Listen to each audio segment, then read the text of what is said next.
Welcome back to the Well Living Workplace, and I'm going to share with you this idea of storytelling and story sharing. Before I do that, then let's just remind ourselves of how important stories have been in our lives as a whole.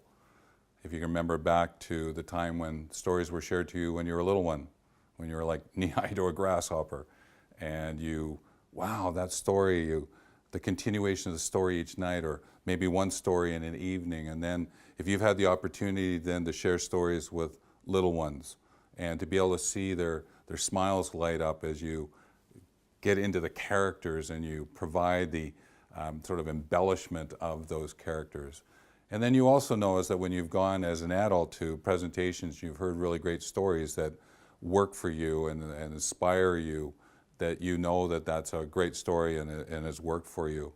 If you go back to the video prior to this one, I shared very quickly a story about the young woman that I met at that roadblock. I actually call her my 3-minute mentor, and that's a story that I share.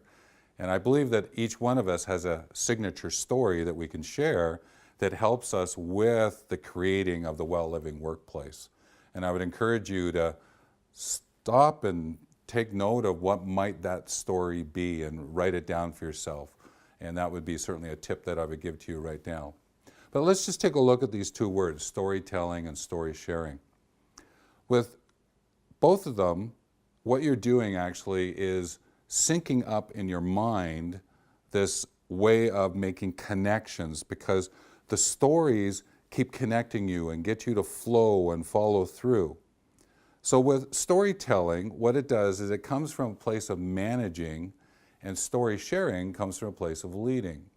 So this notion of syncing up, the pathway that someone wants you to follow, is that if you're using the storytelling, you're managing. Because what you're doing is you're usually telling the story to a group of people, and what you're doing is you're getting them to use the systems in a different way. So a lot of times what you're doing is your storytelling is helping your staff who are working with you. Now, if you're going to work with each person, then story sharing becomes important, because there might be a slight variation of the story that you need to share with Juliet as you need to share with Aaron.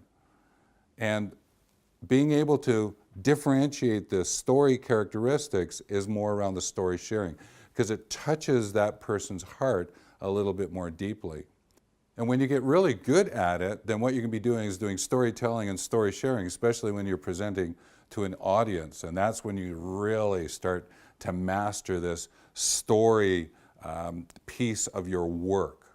So again, I would encourage you to think about storytelling more around managing out to the group. Story sharing is about how to touch each person's heart that may be in the audience, or the person who's just sitting across from you as you're building out your business.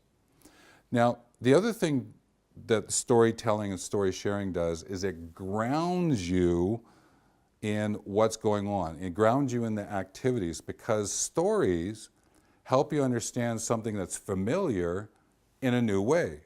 And that's why inspiring stories that are given during presentations, keynotes, that they work, is because they're giving you a direction, but they're also giving you a way to look at things that are familiar in a slightly different way. That's why it works.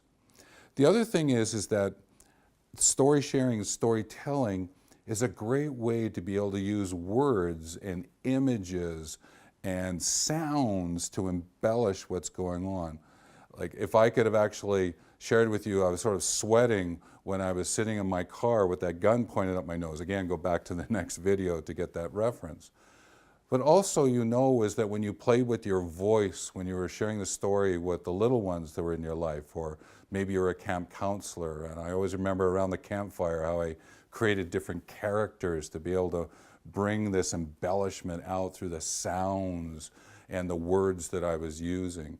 Those are all aspects of storytelling and story sharing. And I would encourage you to look up the topic of speaking and how you might be able to use stories in creating your well-living workplace, not only for your external audience, but also for the people who are working with you. What I'm going to do now is I'm going to move us into the next topic, which is lead from vision. It's one of the characteristics of the well-living workplace that I'm going to offered to you. There will be 10 of them, so you'll have lots to work from as you create your well living workplace.